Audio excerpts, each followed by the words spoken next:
Chamber Talk Radio. Solid news, solid advice, and solid solutions for chambers of commerce throughout the United States. Chamber Talk Radio is working with professionals and consultants from coast to coast to bring you valuable information and a unique perspective on how you can successfully build and manage your chamber. If you would like to become part of the Chamber Talk Radio Club, please visit www.chambertalkradio.com and click the Join the Club button right at the top. This broadcast is brought to you by the chamber industry, our hosts, and our show sponsors. Now, let's get started.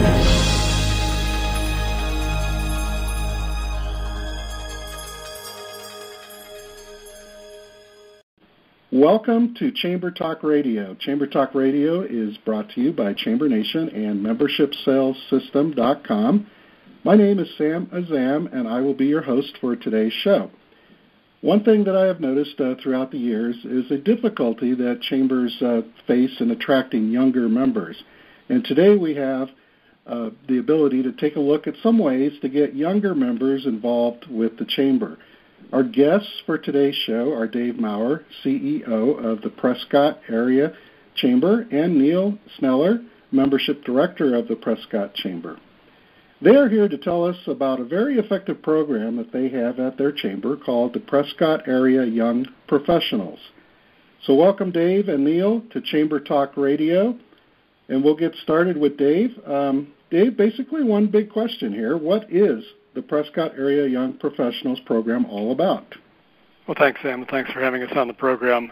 Let me just give a 30-second intro so that people who don't know Prescott can understand the context we're talking within. Prescott is about 2 hours northwest of Phoenix.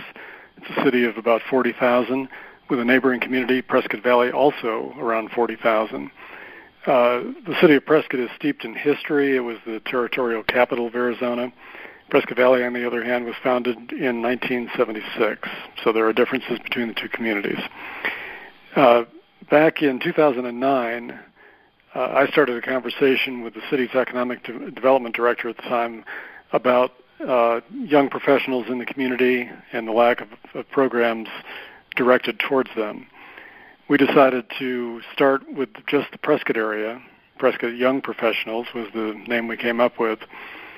And we just had an open invitation to those in the 21 to 40-year-old range to come to a meeting if they were interested in talking about a program like Prescott Young Professionals.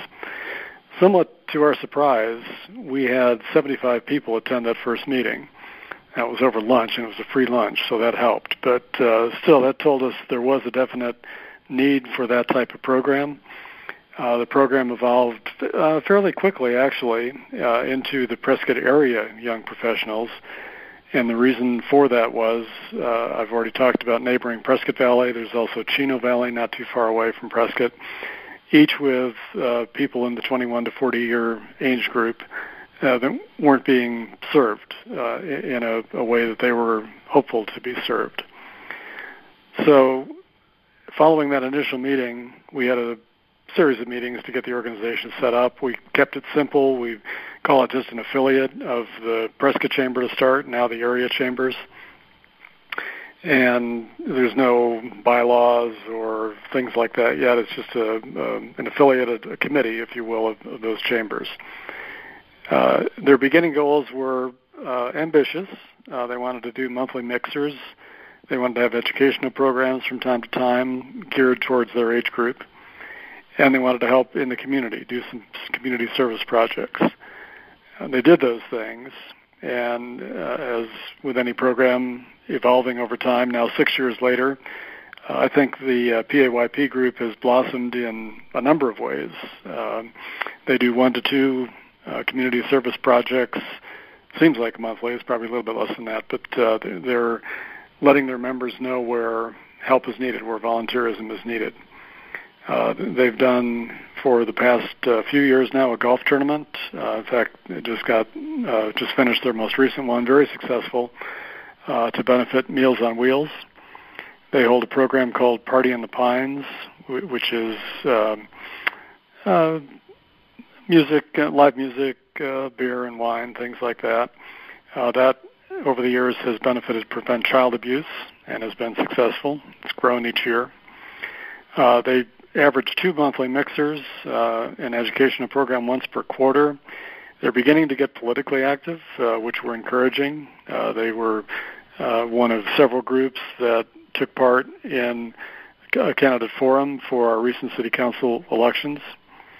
And they're active right now in a school bond override election. And the reason it's important, I think, is the 21 to 40 year age ranges don't vote in a lot of elections. The last school bond override was voted down, and the people who did not vote for it or against it just simply didn't participate. In many respects, came from the 21 to 49 year age range. So the candidate forums, the school bond overrides are important. They also came up with, I think in their second, maybe third year, what they are calling visionary awards, recognizing people who may or may not be active in their local chamber of commerce, but fall into that 21 to 40 age range. The visionary awards are announced, and the people receiving them receive their plaque at the Prescott Chamber's annual meeting each January, and that's been a successful program.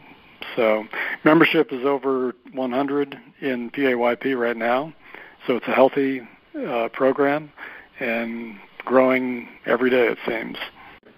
Thank you, Dave.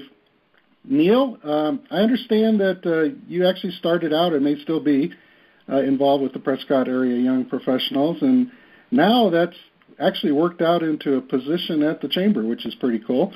So can you give me just your opinion of the program and maybe your thoughts on the success that you've been having? Yes, thanks, Sam. So I'm relatively new to the Prescott area. I've been here about 5 years and with the Chamber as the membership director for 2 years now. And when I first came to the community, I was looking for a place to connect and get involved, and I found Prescott area Young Professionals. My first event, I went to an educational luncheon, and right away it was a good opportunity for me to meet young people and get connected. And what happened is I got on the Chamber's email list by joining Prescott area Young Professionals. So as a result, I was able to get information about Chamber events, and I started to go to, they had a political luncheon with a politician that the Chamber put on. I went to the annual meeting through the Chamber. Then later actually got involved with the leadership group with the PAYP, or Prescott Area Young Professionals, as the membership director.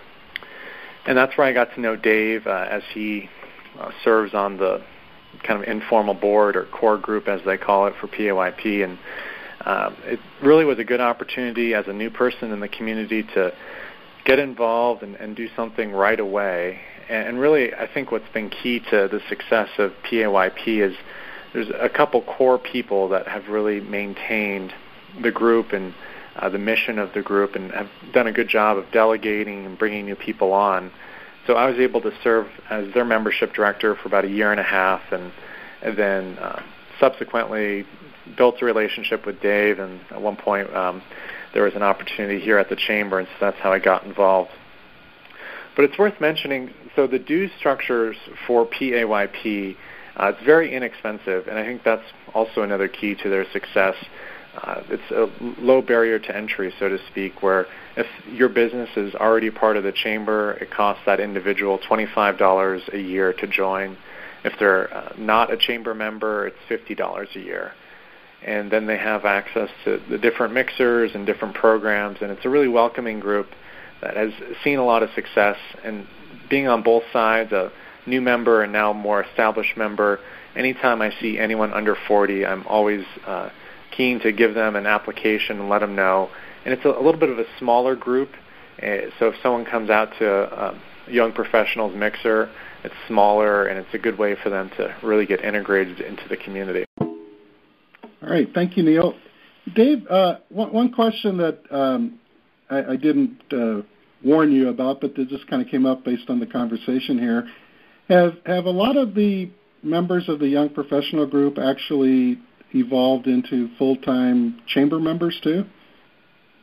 No, that's actually a good question. I think it's a challenge to us to make the Chamber relevant to the young professionals. It hasn't happened so much yet. to their credit, they've come up with a lot of these programs on their own. There have been a couple of cases where they're actually out in front of the chamber, and I'll give an example. I mentioned the school bond override that's going on right now. The PAYP core group wanted to come out in favor of the bond and override. The chamber itself had not yet taken that position. We eventually did, but it was kind of a learning experience where the young professionals were ready to charge out and say, we support this, and yet, as an affiliate of the chamber, I said, you kind of need to wait for the mothership, if you will, to take our position, and it all worked out. But integrating PAYP activities into chamber policies and procedures is an ongoing effort. There haven't really been too many problems, but I think it's something that we watch closely. All right. Well, hey, that sounds like you guys have a really great program there. And I just want to thank you for taking some time to share that with all of us. And for the rest of the listeners, be sure to stay tuned in and catch next week's Chamber Talk radio program. Until then, have a great day. And Kevin's Tip of the Week is coming up.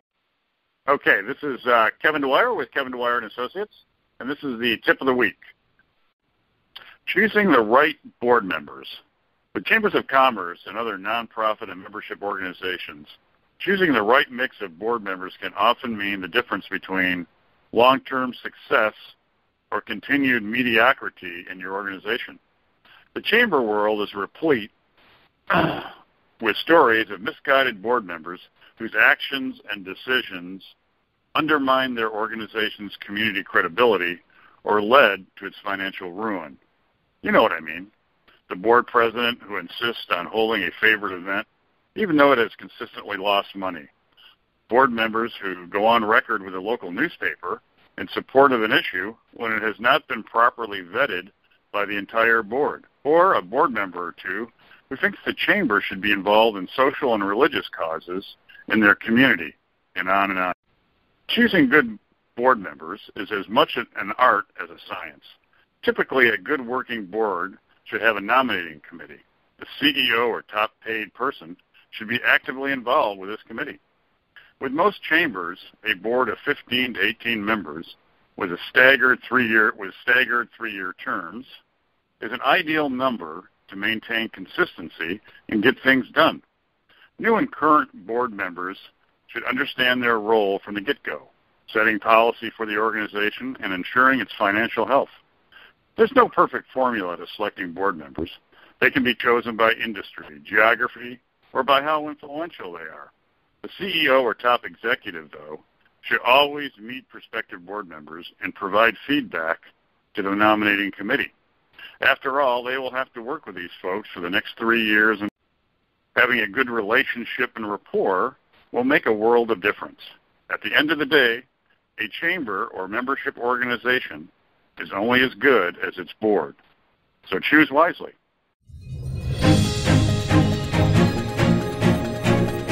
Thank you for listening to Chamber Talk Radio. Be sure to visit our sponsors, who are Kevin Dwyer & Associates at www.kdwyerassociates.com and the Membership Sales System at www.membershipsalessystem.com. Thanks for clicking in.